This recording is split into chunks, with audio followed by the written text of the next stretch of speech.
Social media पर एक बात की चर्चाएं बड़ी जोर पकड़ रही हैं। लोग कह रहे हैं कि जनप्रतिनिधि अब सिर्फ फोटो और वीडियो सेशन का काम करते हैं, बल्कि जनता के हित में कम काम करते हैं। जब ये चर्चाएं सोशल मीडिया पर आईं और हमने उस कमेंट को देखा तो लगा कि क्यों ना एक वीडियो बनाया जाए और आप लोगों से राय ली जाए, क्या वाकई में सिर्फ जनप्रतिनिधि अब फोटो सेशन का काम करने लगे हैं या फिर वाकई में जनता के हित में काम करते हैं।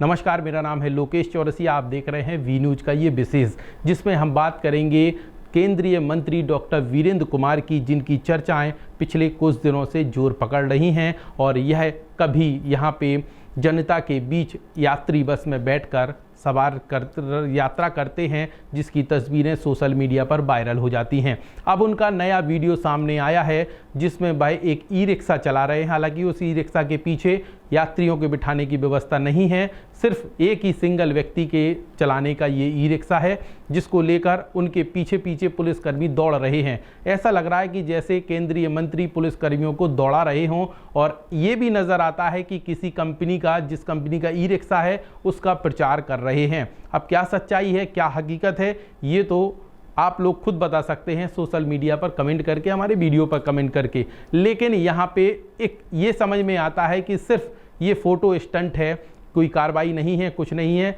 आपके पीछे पुलिस की गाड़ी चल रही है, पुलिसकर्मी दौड़ रहे हैं। आखिरकार ऐसी क्या वजह है कि आपको सड़क पर ई रिक्शा चलाना पड़ रहा है? यात्री बस पे सवारी करना तो ठीक है, मान लीजिए कि आप यात्री बस पे बैठकर जा रहे हैं, एक साधारण व्यक्ति मान रहे हैं, लेकिन आप सड़क पर चल रहे ई रिक्शा चला रहे हैं, उसके पीछे पुलिसकर्मियों को दौड़ा रहे हैं। इसकी क्या मंशा है?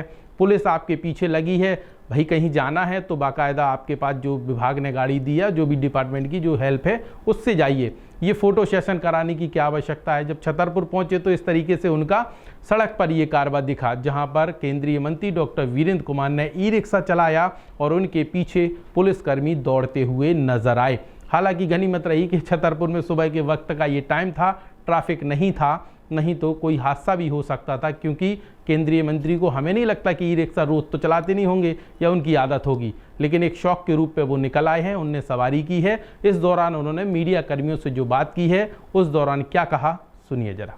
चन्नूलाल का प्रतिष्ठान कलश ट्रेडर्स कॉलेज तिराहा छतरपुर लेकर आया है सागर संभाग का पहला हाईटेक मॉड्यूलर किचन डिजाइन, जो कि आधुनिक मशीनों द्वारा की जाती है, जिसमें आपका किचन बनेगा बेहद खूबसूरत। घर के ओपन एरिया में स्टील, लोहे, WPC प्लाई एवं ACP सीट कटिंग के अलावा सभी प्रकार की CNC कटिंग हाईटेक मशीनों द्वारा की जाती है।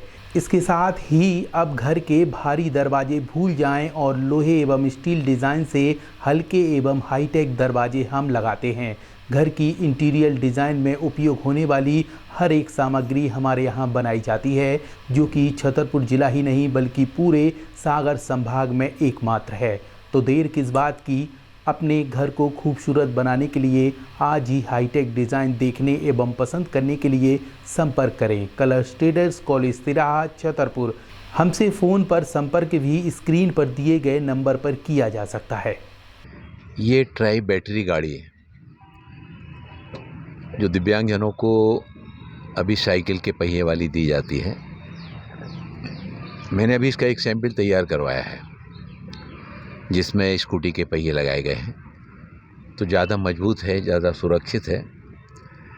और मोटर व्हीकल एक्ट में अगर इसको परमिट किया गया तो दिव्यांगजनों के लिए इसको फिर अलाउ किया जाएगा।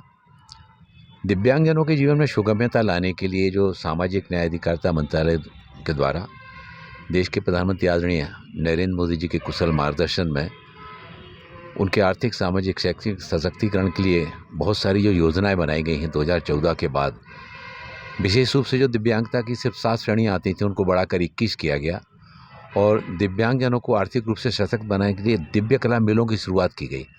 25 दिव्य कला मेले देश के विभिन्न राज्यों में अभी तक लग चुके हैं, जिसमें दिव्यांगजनों के द्वारा बनाई गई वस्तुओं को विक्रय के लिए प्लेटफार्म उपलब्ध कराया जाता है, उनको आने जाने का खर्च दिया जाता है, स्टॉल लगाकर उनको दिए जाते हैं, जिससे वो अपने द्वारा निर्मित सामग्री को बेच करके आर्थिक रूप से सशक्त हो सकें। उनको, उनके अंदर जो प्रतिभा होती है, कला होती है, उस कला को भी प्रदर्शन के लिए दिव्य कला शक्ति की शुरुआत की गई और दिव्यांगजन वित्त विकास निगम से स्किल ट्रेनिंग के बाद वो अपना काम प्रारंभ करना चाहते हैं तो कम ब्याज की दर पर उनको लोन भी उपलब्ध कराया जा रहा है। साथ ही साथ उनको विभिन्न तरह के सहायक उपकरण भी दिव्यांगता की उनकी आवश्यकता के वो प्रदान किए जाते हैं। उसी श्रृंखला में ये एक जो प्रयोग करने की दिशा में मैंने आगे कदम बढ़ाए हैं कि ये अच्छा सफल मॉडल अगर सिद्ध होता है तो आने वाले समय में फिर दिव्यांगजन इस तरह की सेवा का भी लाभ ले सकेंगे और अपने काम को और भी ज़्यादा सुगमता के साथ में वो कर सकेंगे। कहाँ से कहाँ तक आपने इसकी टेस्टिंग की और क्या अनुभव रहा है दिव्यांगों के लिए इसको आपने चला देखा है? ये हमारी कानपुर में जो एलिम्को फैक्ट्री है, PSU है भारत सरकार का, जिसमें दिव्यांगजनों के लिए तरह तरह के सहायक उपकरण बनाए जाते हैं, वहाँ पर ये पहला सैंपल बनवाया गया इस तरह का।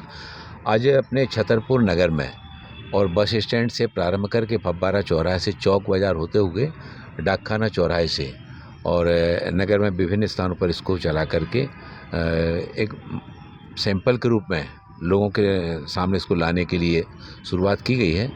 और आने वाले समय में मेरी कोशिश ये होगी कि ये अच्छी तरह से सक्सेस अगर होती है तो दिव्यांगजनों के लिए इसको उपलब्ध कराया जाएगा।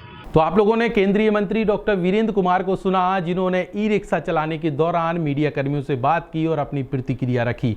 अब लोग सोशल मीडिया पर तमाम तरह की अपनी प्रतिक्रियाएं रख रहे हैं। कोई कह रहा है एकदम सरल स्वभाव के केंद्रीय मंत्री हैं जो दिखावे और तमाम चीज़ों पर नहीं जाते। कुछ लोग कह रहे हैं दिखावे पर नहीं जाते तो क्यों ये फ़ोटो सेशन करा रहे हो, क्यों वीडियो बनवा रहे हो, रिक्शा पर बैठते हो तो फ़ोटो सेशन हो रहा है, आप यात्री बस पर बैठते हो तो फ़ोटो सेशन होता है, उतरते हो तो आपको मालाएं पहनाई जाती हैं। आखिरकार ये सब है क्या? लोगों की प्रतिक्रियाएं आ रही हैं। हमारे वीडियो पर आपकी क्या प्रतिक्रिया है देना ना भूलें। इसके साथ ही हर अपडेट के लिए जुड़े रहें वी न्यूज़ के साथ। फिलहाल इतना ही।